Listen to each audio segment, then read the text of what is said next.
Hai, balik lagi nih di YouTube channelnya Yurisweek. Sebelum lanjut ke videonya, jangan lupa tekan tombol subscribe-nya dulu ya.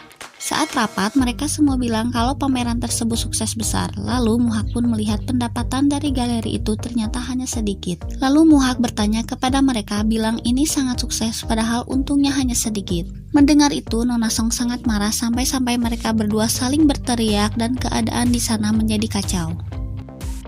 Dali pergi ke ruangannya dan disusul oleh Muhak. Saat Muhak meminta maaf, ternyata Dali mencium bibir Muhak karena merasa Muhak menggemaskan. Lalu Muhak pun tidak tinggal diam, dia pun membalas ciuman itu. Mungkin belajar dari pengalaman ya Bang Muhak ini, kalau dicium itu jangan diam-diam baik. Karena sudah baikan mereka makan di sebuah restoran ternyata milik Muhak. Dali dan Muhak itu ceritanya backstreet, tetapi Muhak malah mau menyuapi Dali di depan mereka dan untungnya berhasil ditolak oleh Dali. Saat mereka sedang asik makan, ada berita di TV kalau si Kim Si ini mengumumkan kalau sebenarnya ayahnya Dali itu adalah pemakai narkoboy. Mendengar itu, Dali langsung pergi dan disusul oleh yang lainnya. Si Kim Si ini juga mengecat rambutnya biar tidak terdeteksi kalau dia seorang pemakai narkoboy dan menyalahkan ayahnya Dali.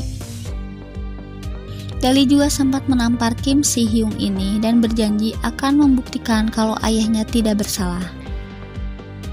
Wah, gawat nih guys, orang jahat ini mencoba melobi karyawannya Dali dan berharap mereka pergi meninggalkan Dali. Para polisi datang ke galeri untuk mencari bukti dan menggeledah semuanya. Melihat itu, Dali sangat sedih dan terpukul hingga Dali menangis sendiri di tengah galeri yang kosong dan tampak berantakan. Jin Ki-chul telah dibohongi oleh Sang Tae dan itu membuat ayahnya Muhak marah dan tidak mengakui Jin Ki-chul lagi. Ibu tirinya Muhak datang ke galeri dan menampar Dali. Dia mengamuk karena kesal kepada Dali yang sudah melaporkan Sang Tae. Jadi imbasnya ke anaknya itu. Tepat saat itu terjadi, Taejin datang dan mengusir ibu tiri Muhak itu. Taejin bilang ke Dali akan melakukan segala cara agar ayah Dali tidak bersalah dan selalu ada di samping Dali. Bisa-bisanya ya, dia bilang begitu, padahal dialah orang yang membuat Dali sengsara. Taejin pergi ke tempat Muhak dan bilang kalau ibu tirinya melukai Dali. Mereka saling mencengkram baju lainnya, hampir saling memukul. Taejin juga bilang kalau Muhak harus menjauhi Dali. Di scene ini gak kuat kalau gak nangis guys. Apa yang dibicarakan Muhak itu sangat menguras emosi dan menyedihkan. Muhak bertanya pada ibu tirinya dengan baik-baik dan ibunya bilang kalau dia memukul Dali.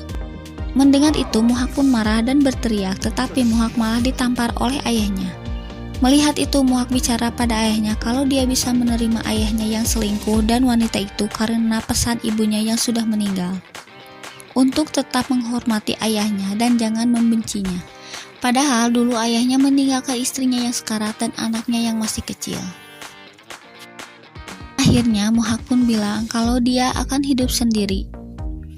Pamannya Dali yang asalnya keras dan akan menggugat warisan Dali karena diancam oleh Taejin jadi melunak kepada Dali dan bilang ke Dali untuk menyelamatkan reputasi keluarganya dan pamannya juga bilang bisakah dia kembali lagi kepada Taejin. Di episode selanjutnya, Dali mulai mengabaikan Muhak dan Taejin juga mencoba terus membujuk Dali agar kembali bersama. Dan Dali akan memiliki semuanya lagi seperti dulu. Saat Muhak mengajak Dali untuk bicara, di sana juga ada Taejin dan bilang kalau Dali sudah tidak perlu bicara lagi dengan Muhak. Lalu Dali pun memutuskan untuk pergi meninggalkan Muhak karena Muhak terancam bangkrut oleh ulahnya Taejin. Apakah Muhak akan diam saja dan menerima begitu saja Dali pergi dengan pria yang licik seperti Taejin ini? Saksikan terus di episode selanjutnya. Sampai jumpa lagi di video-video selanjutnya.